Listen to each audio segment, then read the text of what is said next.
Et oui, bonsoir à toutes et à tous. Voilà, nous retrouvons comme tous les 15 jours notre émission dédiée à la vie des entreprises et à la vie économique de notre territoire. L'écho des entreprises proposées par Odo Radio en partenariat avec Haute-Garonne Développement, l'agence de développement économique de la Rive Droite, et co-animée d'ailleurs par son directeur Jacques Blouin. Jacques Blouin, bonsoir. Alors, l'écho des entreprises en partenariat avec la Maison du Bonheur, société de production audiovisuelle représentée par Alexandra et Loli Castillo. Bonsoir Alexandra. Bonsoir. Voilà, on retrouvera d'ailleurs un agenda avec vous d'ici quelques minutes.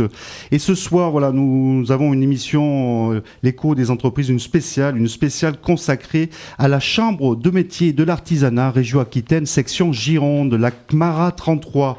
Et nous avons la chance et le plaisir de recevoir son président, monsieur Yves Petitjean. Monsieur Yves Petitjean, bonsoir. Plaisir partagé, bonsoir. Nous avons aussi un élu de la CMARA 33 qui est le référent territorial sur la Rive Droite. Bonsoir Yves Guillemot. Bonsoir à tous. Nous avons le maire adjoint aux affaires économiques et sociales, Jean-Marc Simonet. Bonsoir Jean-Marc. Bonsoir, heureux d'être là. Très heureux de vous retrouver. Nous avons aussi une entreprise du territoire de la Rive Droite, de ce nom d'ailleurs, Jean-Baptiste Durousseau, gérant de l'entreprise Durousseau, outils coupants. Bonsoir Jean-Baptiste. Et enfin, nous avons aussi eu un club d'entreprise du territoire, à savoir toujours la Rive Droite, Madame Catherine Delarocque. Voilà, bonsoir Catherine. Bonsoir et merci de m'avoir invité. Je représente aussi les autres clubs d'entreprise que sont CO2R et Bouliac, Floirac. Très bien. D'ailleurs, vous êtes accompagné par votre vice-président aussi. M. Carbon du club d'entreprise. Et M. Carbon aussi. D'Amarais Saint-Louis. Donc Jacques Piazzac aussi. Donc avec vous, mais on reviendra évidemment sur l'importance des clubs d'entreprise sur ce territoire de la Rive Droite. On reviendra évidemment sur cette opération CAP sur la Rive Droite qui dure 3 mois, d'avril à juin. Donc une grande opération qui a été menée par la CMARA 33, d'ailleurs en partenariat avec Haute-Garonne Développement et Odo Radio. Alors ceci explique cela. Voilà. On a fait plusieurs émissions sur Odo Radio pour suivre cette opération CAP sur la Rive Droite et bien sûr son président et un de ses élus vont nous expliquer pourquoi cet audit de la Rive Droite. Alors peut-être Jacques, un petit mot sur ce partenariat d'ailleurs qui est important aussi entre l'agence de développement économique de la Rive Droite, à savoir Haute-Garonne Développement, et la CMARA 33. Donc évidemment vous travaillez ensemble depuis des années, mais ça a été formalisé. C'est depuis des années, oui, que nous travaillons ensemble, des actions très concrètes sur le terrain auprès des habitants de la Rive Droite, et auprès des entreprises aussi. Et tout récemment, enfin en septembre dernier maintenant, on a signé avec le président de la Chambre des métiers une convention qui souligne les différenciations qu'on peut conduire, tant dans le domaine de la création d'entreprises que dans le domaine de la transmission également, puisqu'on travaille ensemble pour la transmission aux reprises d'entreprises, et puis pour des actions qui visent à développer, à aider les entreprises à devenir pérennes, et puis à se professionnaliser également. Notamment pour ce qui nous concerne, plus particulièrement avec la pépinière d'entreprise de Floirac, dans les métiers de l'éco-construction. Voilà, donc c'est une convention qui vient vraiment souligner ce que nous faisons déjà, mais avec Cap sur la Rive Droite, que le président et son équipe a mis en place. C'est aussi des actions très concrètes qu'on a pu conduire pendant ce mois. Très bien Jacques, on reviendra évidemment sur ce rôle primordial de la CMARA 33 en termes d'accompagnement des chefs d'entreprise ou encore des porteurs de projets. On va peut-être commencer tout de suite par une première partie de l'agenda avant de revenir sur cette grande opération CAP sur la Rive Droite organisée par la CMARA 33. Alors avec vous Alexandra et Loli Castillo. Merci beaucoup, bonsoir et merci de nous écouter. N'oubliez pas de visiter notre page Facebook www.facebook.com/éco-entreprise ou aussi vous pouvez nous suivre sur Twitter @émission éco. Voici notre agenda de rendez-vous économiques pour les prochains 15 jours. Nous commençons avec les permanences pour la création et le développement de l'entreprise, soutenues par Haute-Garonne Développement, mercredi 21 mai au service économie et emploi à Ambarès-et-Lagrave de 10h à midi. Ensuite, mardi 27 mai à la mairie de Sainte-Eulalie de 14h à 17h et mercredi 28 mai à la mairie d'Ivrac de 10h à 12h. Prenez rendez-vous au 05 57 54 32 50. Mardi 20 mai à 18h45 aura lieu la présentation du baromètre de l'économie girondine du premier trimestre 2014. Le président de la Chambre de commerce et de l'industrie de Bordeaux, Pierre Goguet, vous invite à une rencontre débat sur l'économie de l'agglomération bordelaise. Lieu Bordeaux, Palais de la Bourse, salle Gabriel. Pour finaliser cette première partie, on continue sur jeudi 22 mai à partir de 9h jusqu'à midi, une matinée consacrée à maîtriser le développement de son activité grâce à des outils adaptés organisés par la CCI et les clubs d'entreprise d'Artigues, Florac, Lormont, des Deux-Rives, Senon et Bassens. Rendez-vous à la Maison de la Promotion Sociale à Artigues près Bordeaux et pour vous inscrire, contactez Aurélie Fontanet au 05 56 79 50 57. Merci Alexandra Yoli Castillo. Voilà, on revient tout de suite avec Monsieur Yves Petitjean, le président de la CMARA 33, et encore Yves Guillemot, élu de la CMARA 33, référent territorial sur la rive droite, sur cette opération justement, Cap sur la rive droite. Alors peut-être avant de revenir en détail sur pourquoi avoir organisé, d'ailleurs je crois savoir que ce n'est pas la seule opération sur la Gironde, il y a eu d'autres territoires qui ont été touchés par ces audits. Alors pourquoi, avant de revenir sur effectivement le pourquoi d'avoir organisé cette opération, une petite présentation synthétique de cette chambre consulaire qu'est la chambre de métier et de l'artisanat de l'Aquitaine, section Gironde. Très rapidement, la chambre des métiers et de l'artisanat de la section Gironde, et donc comme les autres sections d'ailleurs et comme les autres départements, a comme ambition de permettre aux entreprises d'abord d'accroître le nombre.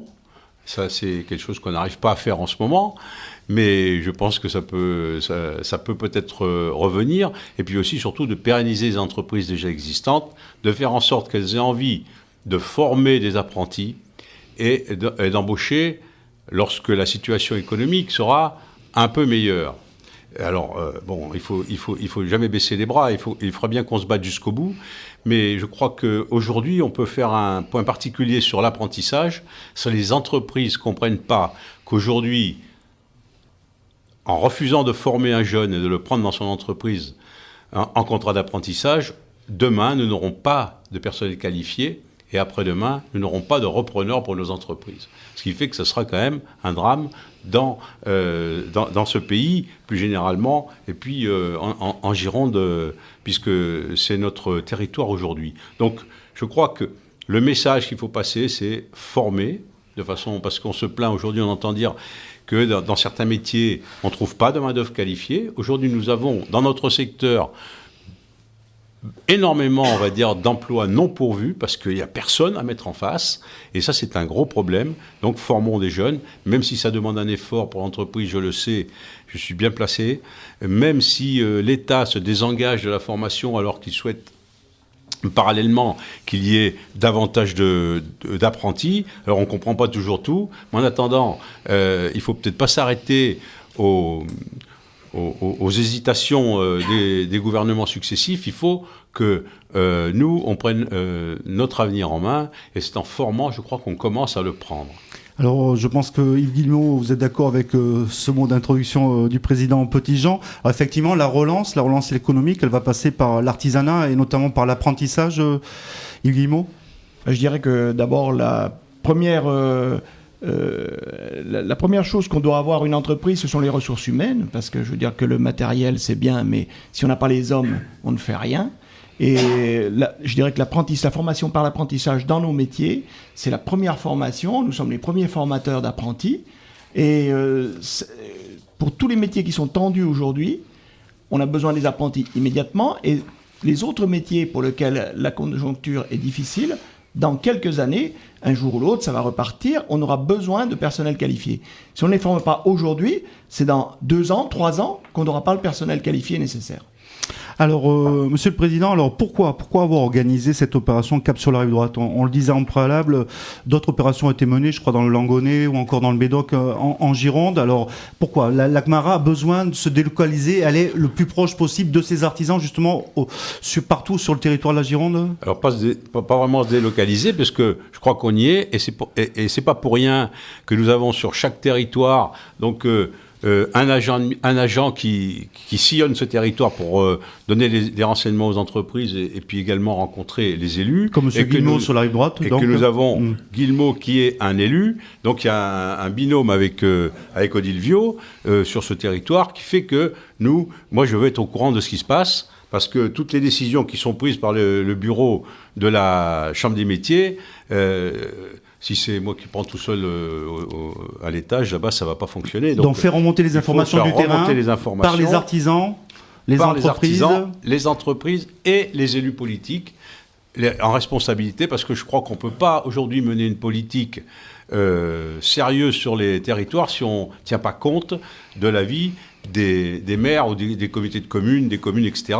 Et moi, je suis très attaché à cette proximité-là. Donc ça veut dire que on a décidé d'ailleurs, le bureau a décidé que pour cette mandature donc de 5 ans, on verrait 10 territoires. On a donc divisé en 10, ça c'est pas bien compliqué, alors qui n'ont rien à voir avec les territoires en fait, qu'on peut trouver ailleurs, mais nous on les a découpés. C'est un bon découpage, hein, parce qu'on entend des critiques sur les découpages. Alors, c'est un bon découpage qui tient compte surtout du nombre d'entreprises, pour qu'on puisse avoir à peu près le même nombre d'entreprises. Ça parle un peu mieux. Donc on voit un travail vraiment fait sur l'ensemble du territoire qui permet à la fois de faire monter des informations du terrain, mais aussi de donner des informations aux entreprises artisanales. C'est pour ça que du coup, on se déplace sur les territoires. Alors pendant cette période particulière, on vient souvent, les élus et moi-même, sur ce territoire. Et puis à la fin de notre coup de poing, eh bien, on rendra donc un petit peu les conclusions aux élus qu'on invitera à une soirée pour pouvoir dire voilà ce qu'on a vu, voilà où on peut avancer, voilà où ça va moins bien. Et puis ensemble, on peut, je pense, essayer d'aller un peu plus loin, un peu plus vite, un peu plus fort, avec les élus qui sont tous très attachés à leur territoire. Et du coup, je crois qu'on a une chance de passer à travers les gouttes de ce vent mauvais. Très bien. On poursuit alors, évidemment, avant de revenir sur ce rôle que vous rappelez, cher Président, le rôle du politique, évidemment, élu communal ou encore communautaire, mais aussi le rôle, bien sûr, des clubs d'entreprise, le rôle des entreprises elles-mêmes, bien entendu, et puis on reviendra évidemment sur votre rôle, à vous, Chambre consulaire, Mara 33. Mais peut-être, avant de revenir sur le rôle de chacun, tous les acteurs du développement de ce territoire, on va revenir un peu sur notre rive droite, et sur ce territoire de la rive droite, avec quelques chiffres clés. Alors c'est vrai que le nombre d'habitants a augmenté d'environ 10% ces 10 dernières années. On totalise à peu près aujourd'hui à peu près 180 entreprises artisanales pour 10 000 habitants. Alors si on compare avec le reste de la Gironde, cher Président ou Monsieur Guillemot, est-ce qu'on est à peu près, voilà, on est, on va dire, dans les clous ici sur la rive droite, on n'est pas déficitaire en termes de création d'entreprises Vous êtes plutôt, c'est plutôt un bon territoire pour nous. Je veux dire, pour l'artisanat, puisque c'est un des rares territoires qui est en progression du nombre d'entreprises. Aujourd'hui, il faut se contenter de peu, on va dire, et qu'un territoire en progression, il n'y a pas que celui-ci, mais ils ne sont pas tous en progression. Voilà. Donc, déjà, c'est à signaler, quoi. C'est à signaler, parce que c'est quelque chose d'important, et sans doute que on pourrait remercier tous les acteurs, alors les élus politiques et les clubs, parce que ça ne se fait pas tout seul. Si ça fonctionne, c'est qu'il y a des gens qui ont envie de venir, et il y a des gens qui sont dans ce secteur-là qui ont envie de créer. Donc ça veut dire que... Une dynamique qui a été créée par tous ces acteurs-là. Et ça permet à notre département de la Gironde de stagner au niveau nombre d'entreprises, et je pense qu'on fait partie des rares départements français qui ne perdent pas d'entreprise. Et alors, franchement, j'aimerais mieux avoir un autre discours et dire que je suis content qu'on soit en progression rapide et constante, sauf que il faut se contenter de ça. En tout cas, si on peut continuer vraiment à arriver à la fin de l'année sans perte, ce qui me paraît compliqué aujourd'hui, mais je pense qu'on aura déjà gagné un premier challenge. Et alors, ensuite, l'avenir appartient aux politiques. Bon, très bien, on va y revenir de toute façon. 2358 établissements, donc à peu près 21% de progression en 6 ans. Il y a plus de 5140 salariés, environ 250 apprentis. Là, en termes d'apprentis, on en a perdu quelques-uns ces dernières années, ou on arrive à stabiliser finalement? On n'arrive pas à stabiliser, pour dire les choses comme elles sont. Mais alors, c'est toujours pareil, je vais faire mon politique là. On est plutôt content parce qu'on perd moins que les autres. D'accord. Alors, On a déjà entendu ça quelque part, effectivement, monsieur Petitjean. Non, mais moi je prends des cours parce qu'il y a des bons quand même. Hein. Alors, je veux dire, la perte nationale, c'est à peu près 8% de moins de jeunes en apprentissage. C'est énorme. Hein. Dans notre secteur, c'est 2. Alors, moi, je ne suis pas content. Pour tout dire, c'est normal. Je ne suis pas content d'avoir perdu ces jeunes parce qu'il y a des jeunes qui ne savent pas où aller. Aujourd'hui, on a des jeunes qui ont envie de s'engager dans l'apprentissage et on ne trouve pas les entreprises parce que ça ne tombe pas en face, les métiers. Alors, c'est embêtant. La fameuse adéquation, quoi, entre l'offre et la demande. Et celui qui veut être boulanger, si on lui dit, tu vas faire boucher ou menuisier, il va dire, vous me prenez pour un autre et ça ne va pas aller. Donc, aujourd'hui, on a des difficultés parce qu'il n'y a pas un nombre suffisant d'entreprises qui veut s'engager.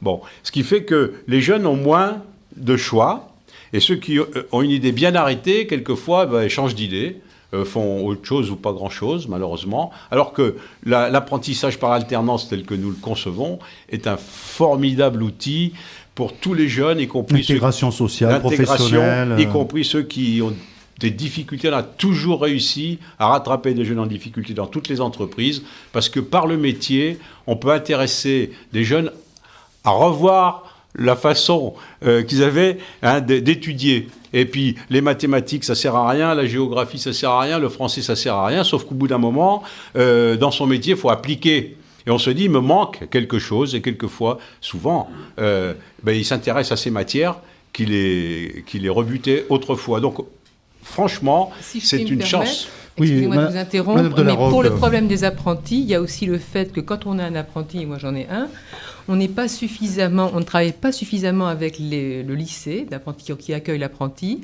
et notamment au niveau de la notation de l'apprenti. La note finalement que donne le patron d'apprentissage n'a pas une influence dingue sur le cursus de l'apprenti. Et ça, je trouve ça fort dommage, parce que l'apprenti, d'une certaine façon, s'il arrive mauvais, il y a des chances qu'il reparte mauvais. S'il arrive bon, il sera bon, je suis d'accord avec vous. Donc là, ça serait les critiques sur l'accompagnement de l'apprenti. Je pense que là, il faudrait peut-être tenir plus compte. Je m'inscris en faux concernant la chambre de métier. Il faudrait tenir, mais je ne fais pas le procès de la chambre des métiers. Je parle juste du système d'apprentissage. Non, mais il faut citer parce que non, je parle juste pas qu'on dise ça de non, je ne parle pas de la chambre des métiers. Je parle au niveau des organismes de formation. Quand on demande au patron d'apprentissage de noter sur l'apprenti sur ce qu'il fait dans le secteur des métiers où il est, ce que peut dire le maître d'apprentissage, finalement, c'est partie du dossier. Dans votre milieu, mais pas dans le nôtre. Écoutez, ça, parce que moi, j'apporte un intérêt. Parce que moi, je suis artisan, j'ai eu beaucoup d'apprentis, et je sais que si on n'a rien à dire, les chefs d'entreprise, on va encore moins former, on aura encore moins envie. Donc, à la chambre de métier, tant que je serai là, et puis après aussi, parce qu'il y en a qui vont rester, comme Yves Guillemot, donc ils continueront de porter la bonne parole. En tout cas, moi, je veux qu'il y ait des contacts avec les employeurs, de la part des formateurs. Je le veux, et moi, en tout cas, pour ma part, ils peuvent m'alerter quand ils veulent, parce que je suis très présent sur le territoire. Donc, franchement, on n'a pas assez de critiques pour le réseau des métiers. Je n'ai pas dit cela, Président. J'ai dit que dans la moyenne terminale, qui permet à l'apprenti d'avoir son CAP et de ne pas l'avoir, on n'en tient pas compte. C'est tout ce que je dis. Et le diplôme, c'est encore la carotte devant l'âne. Bon, on repart, si vous voulez bien, sur encore quelques chiffres pour finir cette présentation du territoire. Sur la répartition des établissements par secteur d'activité. Et là, Président, on le voit, le bâtiment est surreprésenté. On parle de surreprésentation. On est très bon dans le bâtiment sur la rive droite. Voilà, je préfère qu'on dise... Il vaut mieux parler comme ça, alors. Que vous êtes très bon dans ce territoire, plutôt que surreprésenté, parce que, dans mon point de vue, ça ne veut pas dire grand-chose, mais être très bon, ça veut dire qu'il y a un attrait pour les entreprises, sans doute parce qu'il y a des chantiers. C'est vrai qu'il y a eu beaucoup de travaux, il y en a encore. Il y en a encore, et maintenant il y a de l'entretien. On va y revenir. Et si les élus politiques... J'en profite un peu pour balancer... On va passer la parole tout de suite à Jean-Marc Simon. Mais s'ils ont ce courage-là de lancer les grands chantiers de rénovation, de mise aux normes énergétiques, on a du boulot pour 30 ans, il y aura encore plus d'entreprises, il y aura de l'emploi créé, il y aura des apprentis à former. Donc moi, je crois qu'il n'y a que du bonheur sur ce territoire, et ça ne tient... Alors je ne veux pas dire ça tient qu'aux élus des communes et tout, parce que ça serait trop facile, et c'est faux, mais ça tient aussi à leur volonté de pousser à la mêlée, si je puis dire. Et puis, ce qu'ils peuvent savoir, c'est que moi, je veux bien pousser avec eux, ça c'est clair. Voilà, alors Jean-Marc Simonet, voilà, vous avez vu, on interpelle beaucoup le politique sur ce plateau. Donc Jean-Marc Simonet, on l'a dit, maire adjoint à Senon, la responsable des affaires économiques ou encore des affaires économiques et sociales. Ouais. Donc Jean-Marc, on le sait évidemment, c'est primordial le rôle d'un politique pour l'attractivité de son territoire, pour l'accompagnement, pour la facilité d'installation, pour dégager du foncier. Enfin, pour vous, c'est quelque chose, on va dire, de naturel, où il faut vraiment le penser et adapter une politique justement pour faciliter la création, l'implantation ou encore le développement des entreprises sur le territoire. D'abord, une petite précision, on a parlé d'apprentissage. Je suis moi-même en ce moment en apprentissage dans cette délégation vie économique, emploi et formation. Je suis en train de travailler sur le territoire, de mieux maîtriser effectivement cette forme-là des différentes entreprises qui sont là, des différents partenaires avec qui on travaille. Moi, je veux bien pousser avec Monsieur le Président. C'est évident que, vu un petit peu le pessimisme ambiant actuellement, on le voit par les chiffres, c'est vrai, beaucoup dans l'industrie, peut-être un peu moins dans l'artisanat. Heureusement qu'il y a encore l'artisanat en France, j'ai envie de dire, Jean-Marc Simonet, c'est encore la première entreprise en termes d'embauche. C'est leur slogan, toujours, en tout cas. Je peux faire une petite parenthèse. Allez-y. Même si aujourd'hui, nous, on est plutôt optimistes et on va se battre jusqu'au dernier souffle, il n'y a pas de problème, sauf qu'aujourd'hui, quand même, dans ce pays, sans que personne ne s'en préoccupe, aucun politique, tout le monde s'en fout, on va dire. Là, on parle de politique nationale, bien sûr. Ah oui. Oui, parce que les autres, je les ai souvent et on discute avec eux et on souffre la même misère. Mais au niveau national, donc notre gouvernement ne se préoccupe pas du tout des 150 entreprises de proximité qui ferment tous les jours. Le pacte de responsabilité, ça, c'est pas pour l'artisanat, c'est pour les grandes entreprises. Non, on en parle pas. Non, mais on peut parler de tout. Mais je veux dire, on a des gouvernements successifs qui s'occupent que des grandes entreprises. Il y a 98% d'entreprises en France qui ont moins de 20 salariés. On s'occupe des 2% quand on a davantage. Alors, là, au bout d'un moment, moi je me dis, je me bats, aussi, sauf que j'ai plus d'armes. Au bout d'un moment, on n'a plus de cartouches, sauf à dire, il faut cesser. Pensez petit d'abord, c'est ce qu'on dit. Alors c'est ce que j'ai dit à quelques personnes qui se présentent aux élections européennes. Pensez petit d'abord, déjà dit que ça veut dire quoi ? Bon, d'accord, allez. On va aller voir plus loin. Mais small is beautiful. Normalement. Mais là, je crois qu'on n'a pas cette pensée-là. Et je crois que c'est ça notre misère. Parce qu'il nous faut peu de choses, contrairement aux grosses industries où il faut vraiment reprendre les choses depuis le début. Et ça va coûter très cher, mais il faut le faire. Et qu'on est d'accord. Sauf que, pour participer, on est d'accord. Sauf que pour nous, il y a peu de choses à faire, en fait. Juste donner de l'espoir, c'est plus facile que donner de l'argent. Jean-Marc Simonet, alors, pensée locale, pensée petit, c'est vrai que l'emploi, c'est une question primordiale. Et que les communes l'emploi dans l'artisanat, c'est leur slogan, on le sait. Donc, si nous, on ne maîtrise pas ces entreprises, qu'on ne les aide pas, parce que le rôle de la ville, finalement, c'est d'orienter, faciliter, fédérer, je dirais aussi, connaître un petit peu tous les acteurs, parce que chacun a sa propre compétence, ses propres actions. Je crois que le rôle de la ville, c'est de maîtriser tout ça. Donc nous, on essaye, on a développé notamment sur le site internet, des liens qui permettent d'être orienté, d'être informé, de prendre rendez-vous, puisqu'on a un service économie, on reçoit les gens. Oui, d'ailleurs, on salue Sylvain Guillemot qui vous a accompagné, service économie, insertion, service emploi, Pedro Sanchez qu'on salue aussi, qui sont très actifs. Une relation, on va dire, très étroite, un partenariat efficace avec le club d'entreprise de Senon aussi, totalement. Qui voit son nombre d'adhésions augmenter chaque année régulièrement. C'est un des gros piliers on salue d'ailleurs de la vie économique sonnelle. Bien sûr, ils vont arriver, je crois, 200 adhérents là prochainement, ce qui est énorme. Donc il y a quelque chose qui se passe en tout cas. Nous, on est là pour aider tout ça. Senon a bénéficié quand même de tous ces travaux. On en parlait avec le président. Évidemment, d'abord le ces tram. chantiers, le tram. Et on est toujours en ZFU. Donc ça, c'est important. Oui, jusqu'à la fin décembre 2014, voilà, c'est ça. Normalement, il y a toujours eu des annonces. On espère peut-être qu'il y aura peut-être du recul. Mais bon, à ce on jour, peut encore venir s'installer en zone franche à Senon. Jusqu'à la fin de l'année, on garde les mêmes avantages que si on était venu il y a 10 ou 15 ans. Donc là-dessus, on continue l'information, bien évidemment, même s'il y a Senon qui, au point de vue territoire, petit territoire. On peut pas pousser les limites. Le Lormont ne serait pas d'accord, Forum non plus, Artigues non plus. Le foncier est limité, on le sait, on a essayé de profiter de certains certains terrains pour faire des zones. On a 3 petites zones d'activité commerciale, industrielle. Mais bon, voilà, on ne peut pas. 550 hectares. Il y a des hôtels d'entreprise. À Senon, avec Jacques, on a fait des émissions sur toutes les structures pouvant héberger des entreprises. Jacques, on a reçu ici sur ce plateau. Hein. Oui, je crois que ce que vient de dire M. Simonet à propos des zones franches urbaines, que ce soit sur Senon, Lormont et Floirac, ça a vraiment amené du renouveau en termes d'entreprise. La construction des hôtels d'entreprise aussi dans chacune de ces communes a vraiment permis aussi une dynamique, enfin un terreau de gens qui sont prêts à créer. Les pépinières sans oublier les 2 pépinières, bien sûr, à Floirac et à Lormont. Et on voit bien aujourd'hui que sur le territoire de la rive droite, il y a vraiment beaucoup de créateurs d'entreprises parce que je crois aussi le terreau y est favorable. Les communes, les chambres consulaires, nous pour notre part, et d'autres acteurs, y compris les clubs d'entreprise d'ailleurs, parlent de la création d'entreprises, suscitent le mouvement.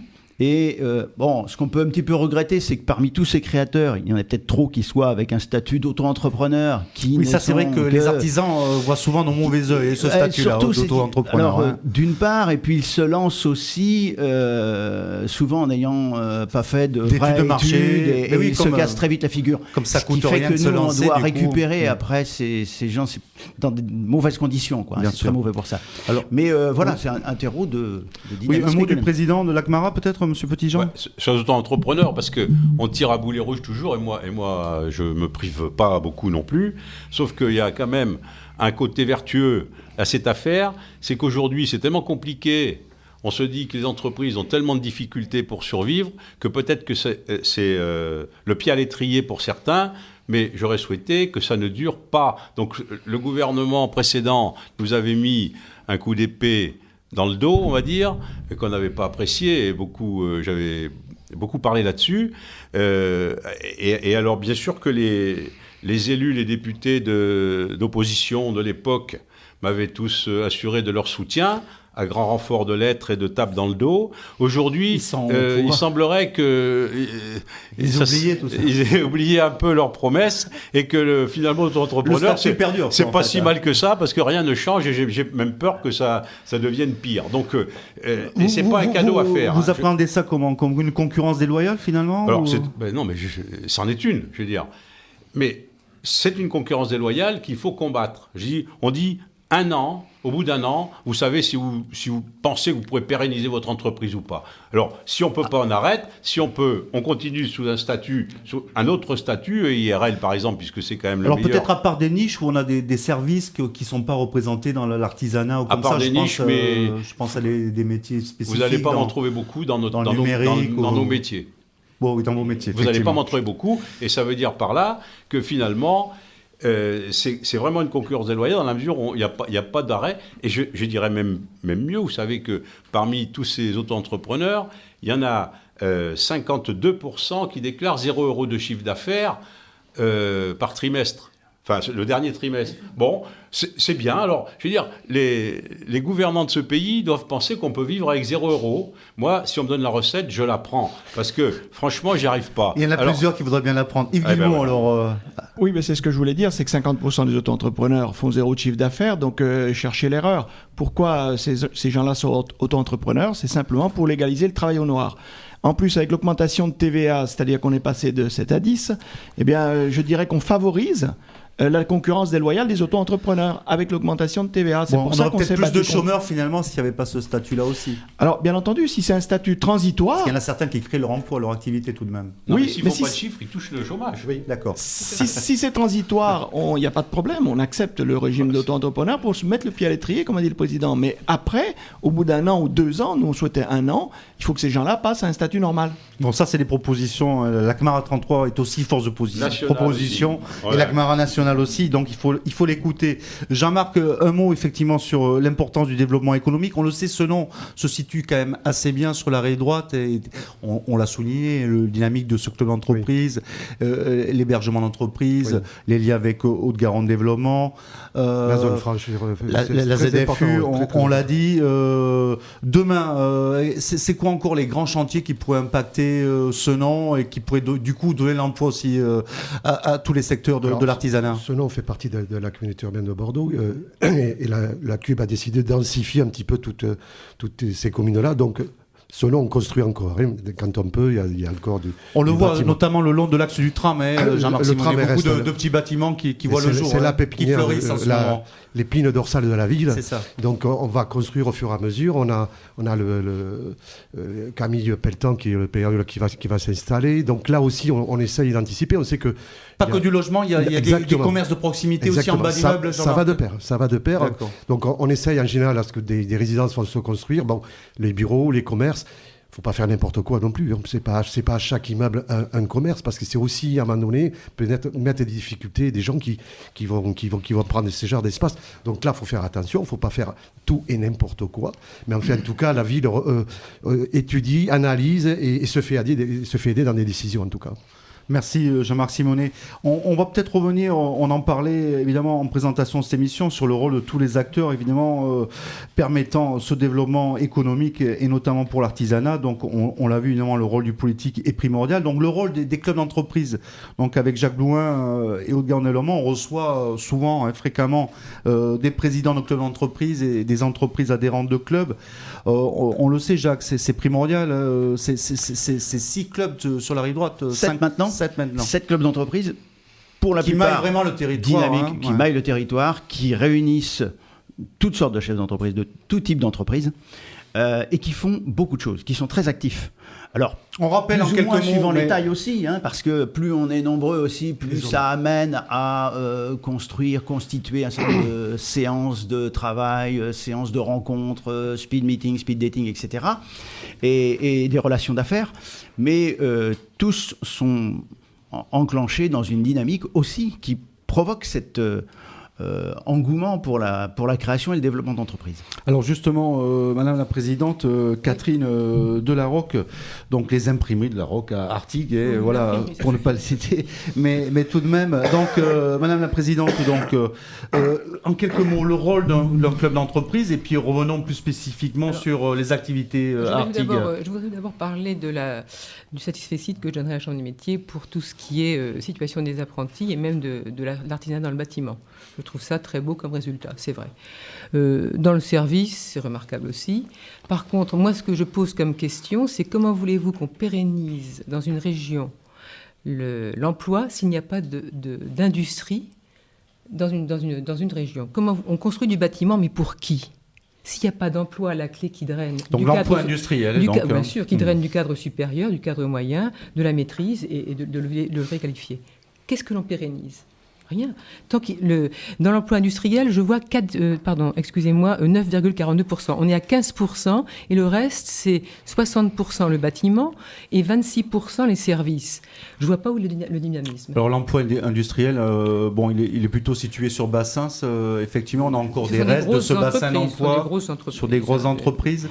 Mais c'est vrai, peut-être un mot de réaction, Monsieur Petitjean, sur cette valeur ajoutée que peut apporter les emplois industriels, évidemment. Je veux dire que aujourd'hui, dans la situation du pays, il faut comprendre que si on ne cherche pas à reconstruire sur des bases solides, c'est-à-dire les bases solides, c'est les plus nombreux.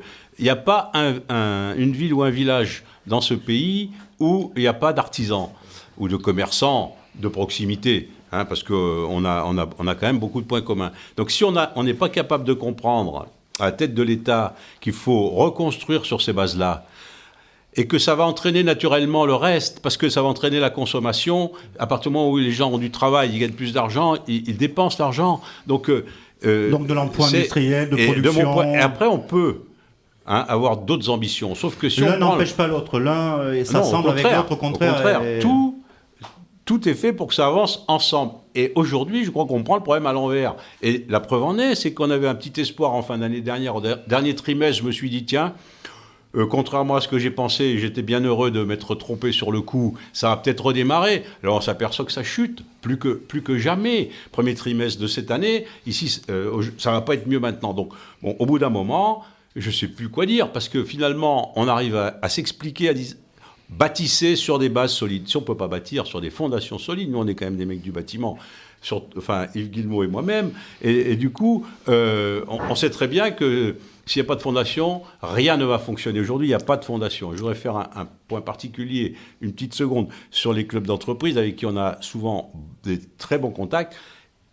nous, on est à la disposition des clubs d'entreprise pour tout. Et on a Yves Guillemot qui est un responsable de club d'entreprise qui nous a ouvert des portes aussi. C'est pas toujours facile parce qu'ils ont peur quelquefois de venir à notre rencontre parce qu'on va se croiser dans des responsabilités ou des formations, ou que sais-je, qui rapportent un peu d'argent. Il faut que tout le monde vive, on est d'accord. Mais la Chambre du métier a une autre vision. Et nous, on est très proche des clubs d'entreprise qui veulent bien, qui veulent bien nous appeler. Et on a des agents qui se déplacent dans leurs réunions, etc., pour exposer sur des faits bien particuliers. On l'a beaucoup fait avec ton secteur, Yves, mais on est prêt pour le faire pour tout le reste. Alors, Madame Delarocque, que pensez-vous de cette proposition ? La proposition, je l'accepte tout à fait. D'ailleurs, c'est ce que vous pratiquez au quotidien. Madame Viau est une personne que l'on voit sur la rive droite et qui joue pleinement son rôle. Là, on salue Odile Viau, qui est pas vraiment...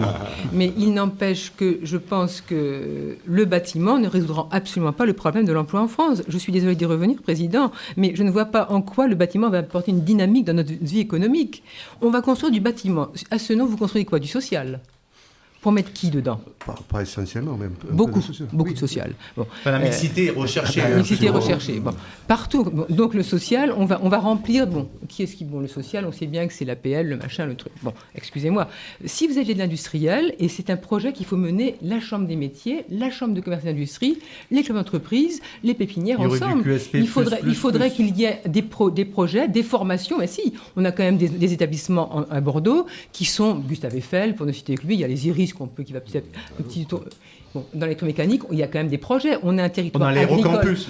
L'aérocampus qui finalement a un joli projet. On a aussi un territoire agricole derrière qui est fort générateur d'électromécanique. Où est cette électromécanique ? On a des leaders en pompe pas très loin, en pompe viticole, Jacques Blouin. On les a invités d'ailleurs ici. Yves Guillemot, oui. Oui, je voulais dire, pour conforter ce que dit... On va donner la parole à une entreprise, un entrepreneur ici pour ce que présent. dit Madame Delarocque, je suis tout à fait d'accord, c'est que le seul endroit où on produit de la richesse, c'est l'industrie. C'est là qu'on produit la richesse. Les métiers de service n'ont de raison d'être que parce qu'il y a de la production. Si on n'a pas de production, il n'y a pas de métier de service. Donc il est évident qu'il faut qu'on ait de la production, qu'on ait des industries.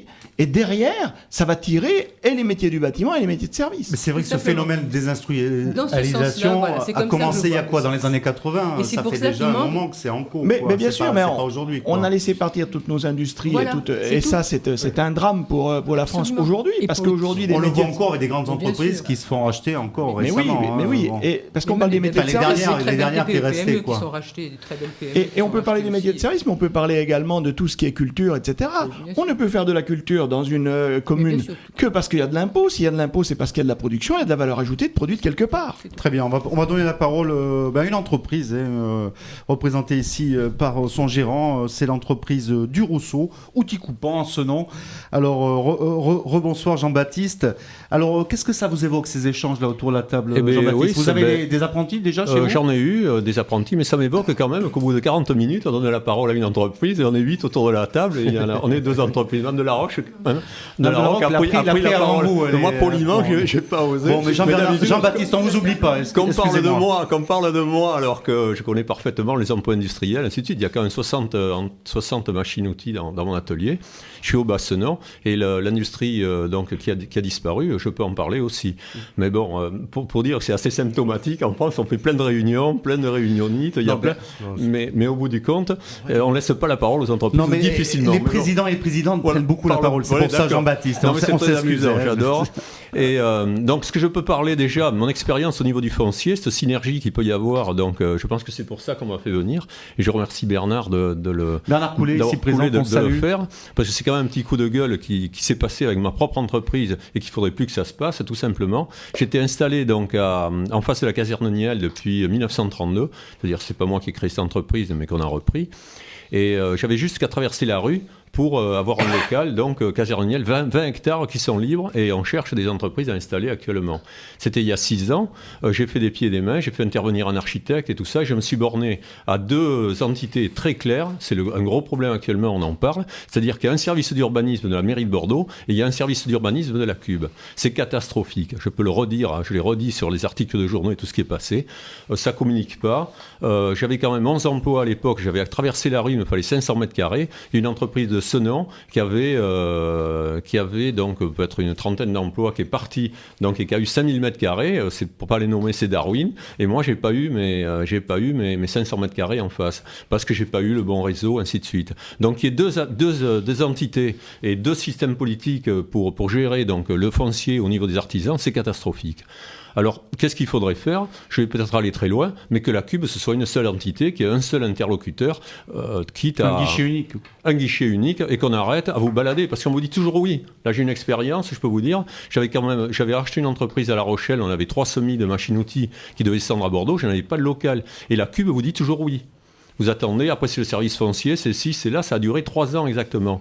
Et moi j'avais que 300 mètres carrés, il m'en fallait au moins 500 ou 600. C'est comme ça que j'ai atterri à Senon. En désespoir de cause, je suis allé voir un agent immobilier, fonds entreprise, qui m'a trouvé ce local en bas qui n'est pas en zone franche, je n'avais rien à faire, j'étais prêt à payer. Mais vous avez la superficie. Là j'ai 1000 mètres carrés, l'entreprise est très bien, c'est une entreprise industrielle. Combien de salariés ? Une dizaine, il y a une dizaine 11 de salariés. Je l'ai fait visiter donc à notre maire au bout de 2 ans. Donc nos délégués économiques sont venus. Ça fait très plaisir. Pendant 2 ans, j'ai vu personne. Ça aussi, ça a été une anecdote. On s'est retrouvés comme ce soir autour de la table. Et je travaille pour les... Mais est-ce que vous avez adhéré au club d'entreprise de Senon ? Alors, j'ai adhéré depuis l'an dernier au club d'entreprise de Senon. Est-ce que vous voyez plus de monde maintenant ? J'en suis absolument... C'est pas ça le but. C'est que j'aime faire du social autour de l'entreprise. Je suis pour la mixité. Pourquoi j'ai pas voulu aller dans des zones industrielles ? C'est qu'on est très isolé. Il y a beaucoup de vols. Il y a plein de problèmes. Ce que je vivais à la Bastide, c'était vraiment super. On avait créé... la vie de quartier, quoi, la vie de quartier. On prenait les colis, le lien social aussi que donnent ces artisans. Il y a tout un lien social et créer des zones isolées, faire de la mixité, c'est vraiment excellent. Comme on a parlé tout à l'heure hors studio, on fait des événements sociaux, on fait des concerts dans l'atelier au milieu des machines-outils. Et c'est vrai que c'est ça le lien social, c'est que les voisins prennent parole, ramassent les colis. Il y a tout une unité quartier qui se crée, que j'ai recréé à Senon. Mais bon, quand une entreprise était sur la Bastide, je suis quand même, on est resté rive droite, alors j'en suis quand même très content, mais on regrette quand même un petit peu son quartier. Donc quand j'ai un élu à côté de moi qui dit il y a une mixité, il y a des partenariats avec les entreprises, pour moi il n'a pas existé, donc peut-être que maintenant il existe, je dis tant mieux. Et oui, parce que vous êtes nouveau Senonais, ça va se faire peut-être. Depuis ça va se faire. Alors une autre petite anecdote, parce qu'il y a plein de réunions, et puis j'ai été à 50 réunions, mais on a toujours peur de servir de pot de fleurs. Je vois écrit 2358 établissements. Ces 2358 établissements, ils ont besoin d'un petit local, d'un petit garage, un plombier, il faut qu'il stocke ces trucs. Combien une pépinière d'entreprise, ça héberge de gens, ça en fait 20, à tout péter. Donc on fait venir plein de gens, on fait plein d'émissions autour, mais alors les 2338e, 38 autres, qu'est-ce qu'ils font ?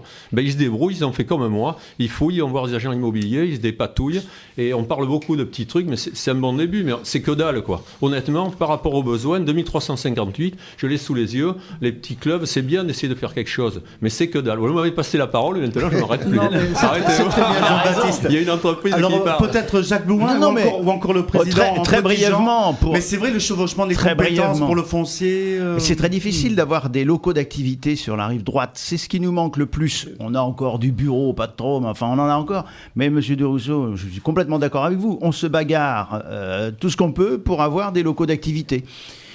Ça se construit, mais il a fallu attendre 10 ans, je crois, avant d'en voir le bout, quoi. Alors, Monsieur le Président, le message de Monsieur Durousseau, comment vous l'entendez alors ?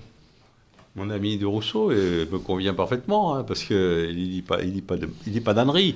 Après, il n'a pas la langue de bois, toujours. Après, non, il y a des outils coupants, donc ça va aller, quoi. Donc, ce qu'il y a, c'est que, en réalité, tout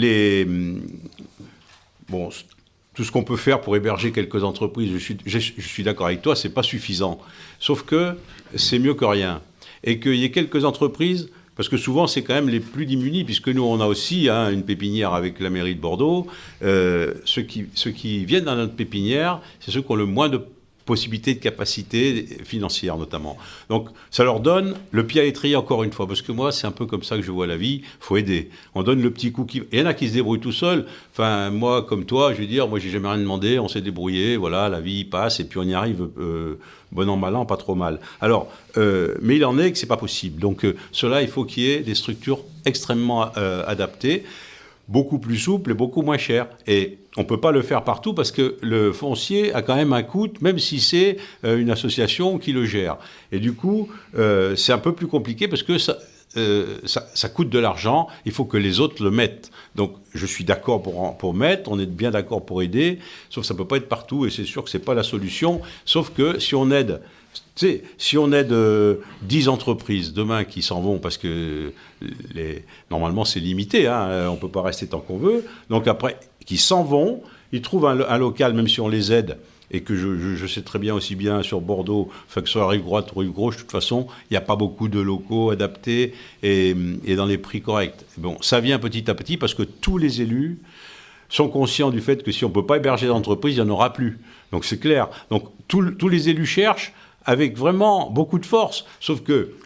concilier des fois voisinage, emploi industriel, artisanal, tout ça avec le logement... C'est très compliqué. C'est jamais simple. Et s'il y avait vraiment beaucoup de locaux gratos, on aurait solutionné le problème. Et sur le guichet unique, alors, au niveau des autorisations... Quand on dégage la cube ou la commune, qu'on arrête avec ses étages. C'est un gros problème actuellement. Moi, je ne veux pas rentrer... Alors, je ne veux pas rentrer dedans. Quand on a des politiques, on a de tout. Non, mais on est au niveau national à supprimer les départements. C'est quand même d'actualité qu'on en parle. On en parle, qu'on va regrouper les départements en région et tout ça, qu'on arrête d'avoir 50 communes autour de Bordeaux, qu'on ait une commune. Alors, puis ça y est, ça va simplifier. Attends, tu crois quand même pas qu'ils vont supprimer les départements, hein. Je veux dire que si on fait mais qui suppriment, moi de la poudre aux yeux, c'est bon ça. Mais ça, après tout, c'est pas tellement mon problème. Moi, ce qui m'intéresse, c'est de savoir si les élus sont capables de s'arranger entre eux pour avoir un seul fil et que nous on puisse le comprendre, c'est tout. Alors le reste après, moi qui ai des départements, ça me gêne pas, mais je vois pas comment on pourrait les enlever très sincèrement. Mais qu'il n'y ait pas 50 communes, une communauté urbaine. Mais il y a la communauté urbaine a ses responsabilités, mais ça va changer puisque ça va être la métropole, donc du coup ça va peut-être simplifier. Je pense que ça va simplifier, enfin j'espère, parce que si c'est pour continuer comme ça, il vaut mieux rester comme on est. Et pour le reste, il faut savoir qu'on est un pays qui aime bien empiler. Allez, un mot, Yves Guillemot. Oui, mais juste. Rapide, on va passer après aux forces et faiblesses de ce territoire. Je voulais juste confirmer, parce que j'ai eu un peu le même problème. J'ai acheté un terrain à la Cube, et il me fallait un permis de construire pour acheter le terrain, et il fallait que j'ai acheté le terrain pour avoir le permis de construire. C'était très compliqué. Le chien s'est mordu la queue pendant 1 an avant de faire quelque chose. Mais je voulais juste confirmer que normalement, ce serait théoriquement du ressort de la métropole demain, donc on peut espérer qu'il va y avoir des étages qui vont être supprimés. Et puis je voudrais lancer un tout petit appel à notre élu, parce que il est très important que dans les nouveaux projets urbains, on consacre des locaux qui soient réservés aux petits commerces et aux artisans. Et aux artisans.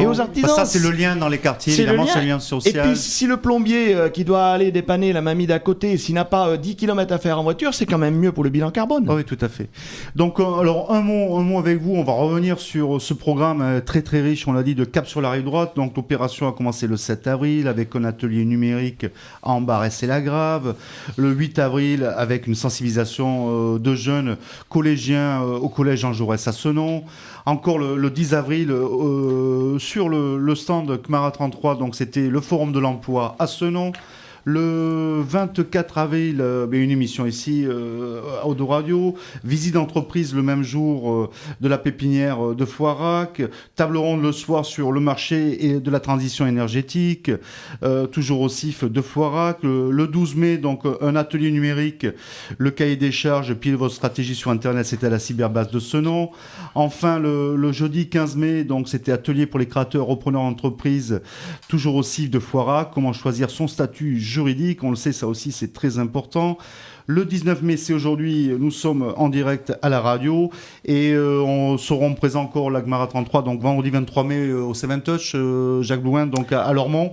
Oui, c'est vendredi. Vendredi, donc oui, toute la journée. Le jeudi 5 juin, une table ronde aussi importante, l'avenir de l'artisanat face au grand projet de la rive droite. On va peut-être en dire un mot dans les quelques minutes qui nous restent à l'espace citoyen Génicard, salle d'apparat à Lormont.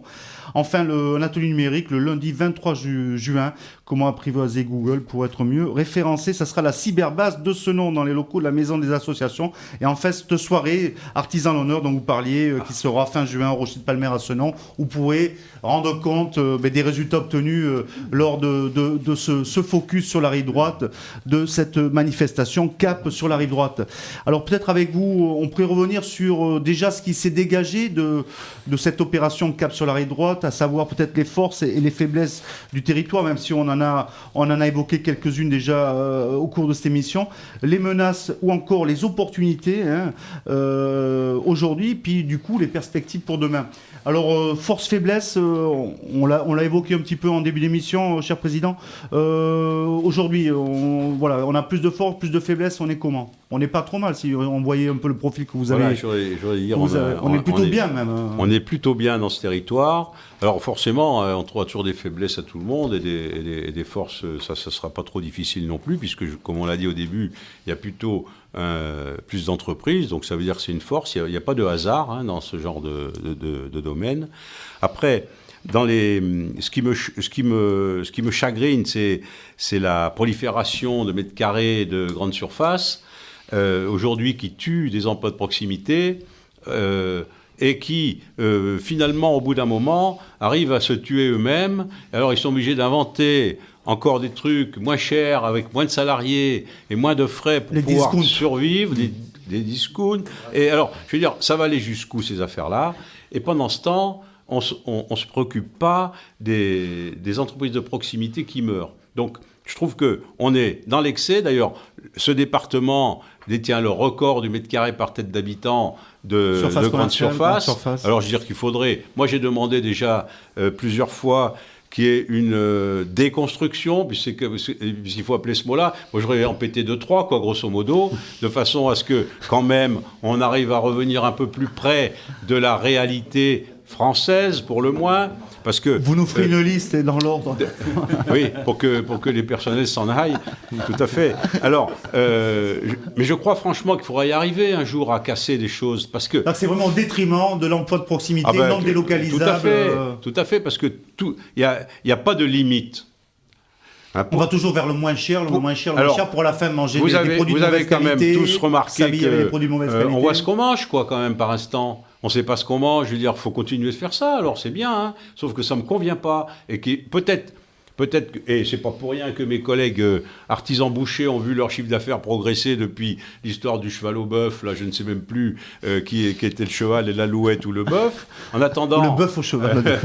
En attendant, on nous fait manger n'importe quoi, et à n'importe quel prix. Alors, les gens, forcément, au bout d'un moment, il y en a quand même pas mal qui sont revenus vers nos collègues artisans bouchers, et je voudrais qu'ils continuent à y aller encore plus nombreux, parce que au moins, on sait ce qu'on mange. Si on n'est pas satisfait, le lendemain, on y retourne, on peut lui passer un petit saxo quand même, lui dire « j'étais pas content, c'était pas correct », et il en tient compte, c'est en direct. Et ça, je trouve que c'est comme ça que je vois la vie, tout simplement. Mais c'est pas dans l'anonymat des grandes surfaces, encore plus dans les drives, parce que maintenant il y a des mots que j'arrive même pas à comprendre. Et oui, c'est vrai qu'il y a le drive franchement, aussi. Alors on l'a bien compris, Monsieur Petitjean, vous n'êtes pas pour l'urbanisme commercial et ces grandes surfaces. Je suis pour l'urbanisme commercial. Parce que contrairement à ce qu'on peut penser, le réseau des métiers a été longtemps pas un ennemi mortel des grandes surfaces, parce qu'on a accepté quand même à l'époque où on siégeait dans les fameux comités, presque 50% des dossiers qui étaient présentés. Ça veut dire qu'on n'est pas des ayatollahs, sauf que c'est bon. Vous êtes raisonnable. Maintenant, il faut arrêter. 0, c'est le bon chiffre. On va finir par les opportunités, parce qu'on le dit souvent, on le répète d'ailleurs, Jacques Bouin, souvent dans cette émission, qui dit crise ne veut pas dire renoncement. Crise en chinois, ça veut dire risque, mais ça veut dire aussi opportunité. Mais d'ailleurs, les opportunités pour ce territoire de la rive droite, pour les entreprises de ce territoire, les opportunités, les perspectives, c'est-à-dire l'avenir de ce territoire en termes de développement économique, et notamment avec l'artisanat, qui, on le sait, on en a bien besoin pour préparer cette relance. Alors, l'avenir, il sera ce que les politiques en feront. Nous, on accompagne, et en tout cas, on est avec. Mais il faut dire que si le bâtiment continue de s'enfoncer, l'avenir va nous paraître un tout petit peu compliqué. Aujourd'hui, dans ce secteur comme dans d'autres, les entreprises du bâtiment souffrent davantage. Je veux dire que les entreprises du bâtiment, on en a un peu plus parlé que les autres ce soir, mais ça représente presque 50% des entreprises inscrites au registre des métiers. Mais ça veut dire qu'il y en a 50% qui sont dans les autres domaines, et ceux-là aussi sont importants pour notre vie quotidienne. Donc ça veut dire que si on relance un peu, si on arrive à avoir une relance sur le bâtiment, tout le reste suivra. Je veux dire que ça, c'est vraiment... Aujourd'hui, le point le plus important, c'est de trouver moyen de redonner confiance aux entreprises du bâtiment, et notamment aux clients potentiels. Et en cessant d'augmenter la TVA, d'augmenter toutes les charges, parce que finalement, c'est pas la saison. Et nous, on n'est pas contre qu'on paye des charges sociales, payer de la TVA, c'est pas le problème. Sauf qu'aujourd'hui, il faut trouver des clients pour payer la facture, et que c'est compliqué. Il ne faut pas entraîner des recours à des main-d'œuvre low cost, comme on a beaucoup, à des auto-entrepreneurs moins chers, qui ne payent pas de TVA, peu de charges sociales. Je tiens à préciser également que c'est pour... Le personnel détaché aussi Mais oui, mais ça, on est complètement contre. Mais il y a des lois, normalement, qui ne sont pas respectées. Personne ne les fait respecter. Il y a même des collectivités qui font appel à ces entreprises étrangères, payées à 10 € de l'heure le salarié. Moi, je dis qu'il faut peut-être aussi pas se contenter de dire « moi, je suis content ». Moi, j'ai vu des élus qui disent « je suis content parce que c'est beaucoup moins cher que ce qu'on avait prévu ». Je dis peut-être que tu n'as pas pensé que tu allais faire mourir 4 ou 5 entreprises de ta commune. Sinon, pour le foncier, quelques perspectives demain des entreprises qui veulent s'installer sur la rive droite. Qu'est-ce qu'il y a ? Il y a la zone artisanale d'Eke à Floirac. Pour le foncier, c'est un peu plus compliqué parce que forcément, on est obligé de taper dans le privé, où les prix sont quand même quelquefois dissuasifs pour certaines entreprises les plus petites, mais on a certainement d'autres opportunités. Une étude est en cours à Bouliac, Jacques, aussi, étude d'implantation d'artisans commerçants. À Floirac, il y a l'îlot LK qui va être construit en face de la pépinière. Là. Vraiment, il y aura du local d'activité cette fois. Il y a tout le programme Euratlantique, mais avec des bureaux, principalement. Et puis, après, sur la pleine rive droite, c'est-à-dire Senon-Lormont, et même jusqu'à Bassins, il y a... des parcs d'activités qui sont à l'étude. D'accord.